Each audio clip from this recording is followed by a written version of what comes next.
All right, traders, good afternoon. This is Christian from Hertz Tribeca Trade Group, and it is Tuesday, June 2nd.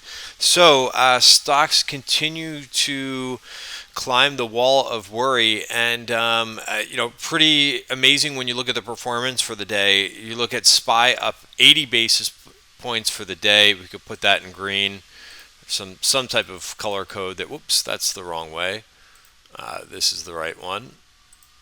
But SPY finished up 80 basis points. The Dow, which I don't normally look at too much, but did see some call buying in there today.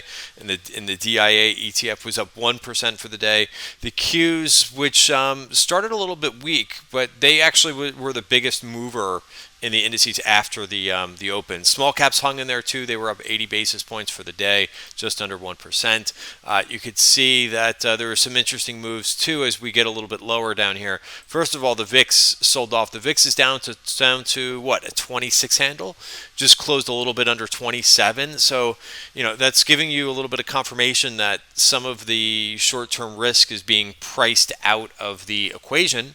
Because again, remember what the VIX measures. It's not fear. It's not, what you think psychologically. It is just basically what the S&P is pricing in short-term option contracts. And right now that is continuing to fall a little bit, below 27 at this point.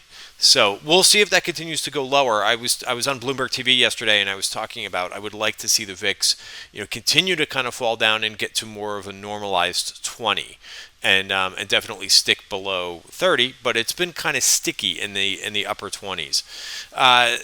And then I think what's also interesting, and no major move out of gold and silver, bonds, all quiet on the day.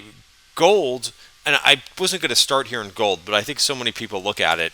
And the other thing is we did see call buying. And I'll tell you, when I see call buying on the tape, I don't just take a trade. I think you know that from me if you've been watching my videos for a while. What I really do is kind of do like a hybrid approach where the technicals have to line up for me. I don't care how great the option activity. I think some people on Twitter, they want to see good option activity rather than good profits. They just want to know if there was good option activity on the tape, which makes no sense to me. But you could see all the option activity, but the stock or whatever you're investing in has to go up, whether it's good option call activity or put activity. So for me, a lot of times the option activity is just an idea. Definitely, option activity provides momentum, but not every trade is going to work. Now, I do think somebody was positioning a little bit in the GLD ETF, but I'm not going to go into gold calls, GLD calls, until I see a signal, right? And again, I'll have that in the back of my mind that there's been some positioning there. But I'll tell you, this gold, right, basically has been moving sideways in an uptrend. So some people like to position ahead of time, which is fine. Notice that the 50-day moving average has kind of caught back up to the price. But you could see here, this thing failed here at the top of value once, and it's having difficulty again with the value area. So the market webs is once again the market webs indicator that we use, which is a proprietary indicator at the Tribeca Trade Group, is giving us a roadmap of when something is range bound versus breaking out. And I'm happy to wait for a breakout for confirmation purposes only. So I'm keeping it on my radar. I got a couple questions about this, but even you would think on a day like this, when you're reading the news and seeing the headlines, and there's all kinds of things going on. And by the way, I hope everybody stays safe. It's the most important thing right now. But you would think with everything going on, like things like gold or bonds would be rallying, and they're just not right now. So I will wait for signals. We could look at bonds too, because I know these things, I'm getting questions on them. Bonds just are not showing it yet. Now this is getting really coiled up and is going to break one way or another. You could see all this congestion in here. So what I've been saying is set alerts. I don't know which way this thing is going to break. It's leaning to the downside, but it'll be a very easy move if someone starts to buy here. So these are things to kind of keep an eye on more of a macro feel. Let's talk about some of the individual movers, because there was a lot again today and a really nice move, overall, with some individual names. Energy names, by the way, were some of your best performers on the day, even though this is not a group that I'm really trafficking in. because they are in downtrends, and I'm a trend trader, and I'm actually looking for opportunities to short this group, but I'm not going to stick my neck out. I will wait for a signal. This I think is pretty interesting. Chinese internets have been very strong. BZUN had earnings. They ended up 10% on the day, so it didn't close on the highs. It's always been a tricky name, this BZUN. I stick with the bigger names. So I did start a trade. I traded this one in options today. This is my first trade because I started to look for some other things outside of the U.S. There's a lot of things that I think are underowned. I think European equities are underowned. We talked about this pre-market. I showed a couple charts of the DAX, right, the German equities, and Europe. So I'll just show this really quick because I did tweet this out earlier. But let's just see how this looks at the end of the day. Instead of looking at the DAX, let's just look at overall. Whoops, that's not what I wanted. Let's look at overall European equities. They're starting to make a move. And again, this is just a 1-year chart, but they are starting to make a move. They're basing a little bit, now starting to outperform the SPY, right? So again, this is VGK. You could use EWU. I'm sorry, you could use EZU, which is also Euro stocks. If you just want Germany for the DAX, that's closely mirrors the DAX. You could look at EWG as well. But I think there's going to be some things that might start to look a little bit more appealing around the globe. One of which I think is BABA. How many times? So the thing that I did not like about BABA about a month ago is this could not make it was making lower highs, right? Made a high of 231, did not make a new high here, not here, not here. Failed at this resistance line, and then basically took out this virgin point of control, which again was a great place to take profits right around earnings. It ran into earnings like we see so many names do, and it took this out, and then it's been back in basically the range. But look at the strength the last 2 days, and this is a name that we did see call positioning after they reported earnings, in here. So I traded this. Here's what I did in terms of options. My option trade today, right? BABA was the first thing that I got into, and I took this thing off for I think $11. Did I hit a target at 11? 10 and change, and 10.15, and I said out for now. So why did I get out of this? Because it looks really good here. Because I had a nice profit in options, and I was content with it.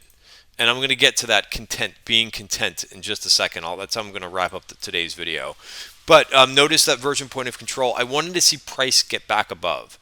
And what I did was at the end of the day, because the end of the day is the most important, because that's when we have the most information about how one of these candles is going to look. Right. So by the way, so full green candle, that's what I wanted to see.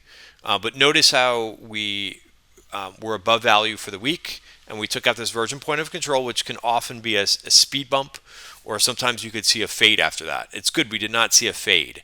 And it is only a 1 hour VPOC. By the way, so you just kind of have to keep in mind, this was the last one that was taken out. We try to go higher, and then we move down. I referenced, just not to change the subject, but I referenced one of these in yesterday's video, in Tesla.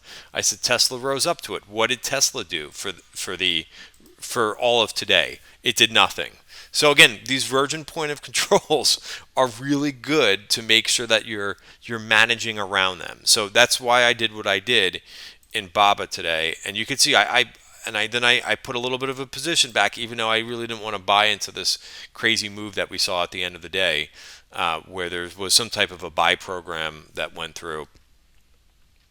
So I switched from options to stock. And we'll see if this thing wants to continue higher. So again, I'm at this point liking to be in something a little bit different. And I like that we've got a couple nice things going on there in that BABA chart. Also JD.com, which I'm also long in my what I call the tactical portfolio, which is a straight up cash portfolio. I am long this, and this thing has been working out very nice. So I'm just kind of letting this JD.com go. But I think these are interesting things. What else did I do today? From our weekend watch lists, and I put that video out publicly so you could just get a taste of what we do on the weekend in terms of analysis. But one of my favorite setups was Square. I mentioned this It's funny because I had a couple of people ask me about Square, and I'm like, I've been talking about Square. I put out the video on Sunday, as well as I talked about it like 3 times yesterday. So Square got going. Again, kind of interesting to zoom out because I think everybody's, uh, charts kind of look like this, but this thing wants to go higher. And I think the reason why I was kind of drawn to this name is because.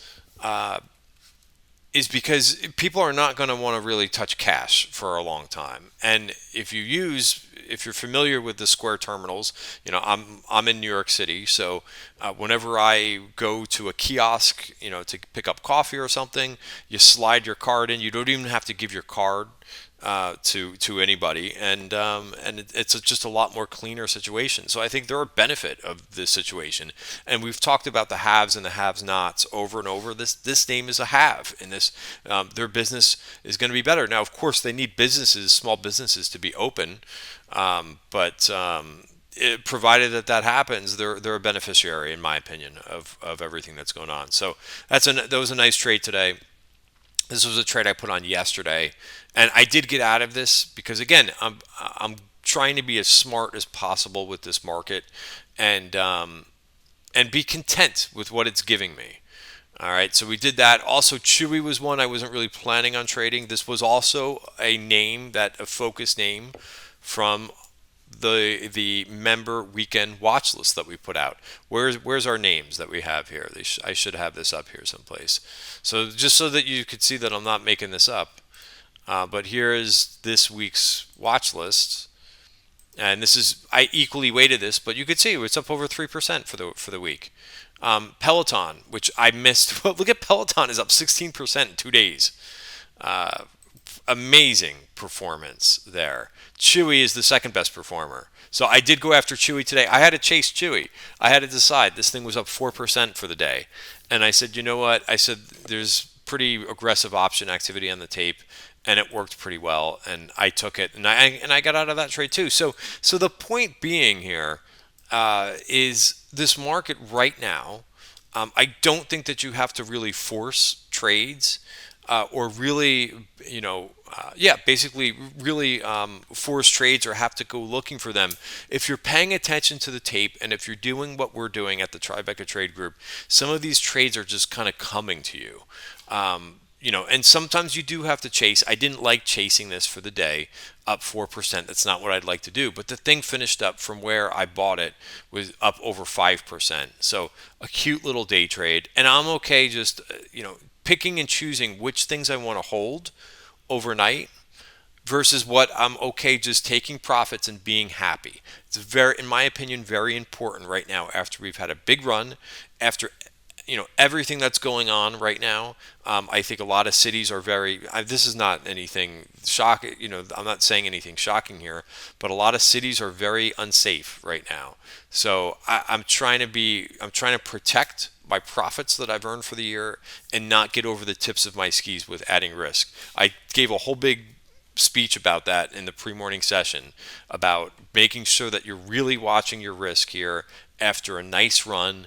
In my opinion, there's no need to do anything crazy with adding a lot of risk. Just taking some of these trades that we're seeing on the tape, day trading some where you think have a little bit of an advantage. Like, today we saw a nice call buyer in Texas Instruments. By the way, these semis are all looking really, not all, but there's a group of them. We were kind of going over this in the trading room about some of the manufacturers versus some other, different semi groups. But this Texas Instruments, real nice aggressive call buyer today, and I'm targeting just shy. There's a VPOC up here at 130, and again, this will be for my final target because I am in options.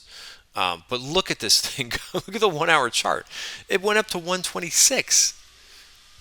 This thing's up 4%. So my target is up at right around 129, and I did take 2 targets on it because again, options move a lot faster. So I was able to take my second target here. So Texas Instruments. What else? Square, I put on a little bit of trade right at the end of the day just to kind of hold something. And then also, like, another chart that I like out of the semi group, and then we'll kind of end today's video, is this Xilinx. This was brought to my attention by a member today.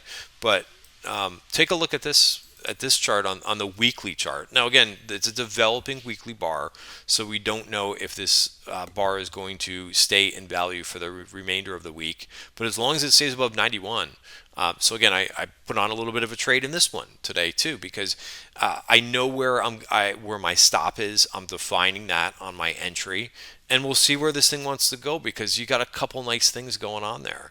This thing's trying to get into value for the year, and it broke that trend line too. So these are things that are kind of jumping off the page to me. And at this point, if I'm going to put on a swing trade, it's got to jump off the page to me. So that kind of sums it up for the day. Any other trades that I wanted to go over? Again, I'm always going over all of our trades. We did a couple earnings trades. Here's my explanation for what we did on Zoom.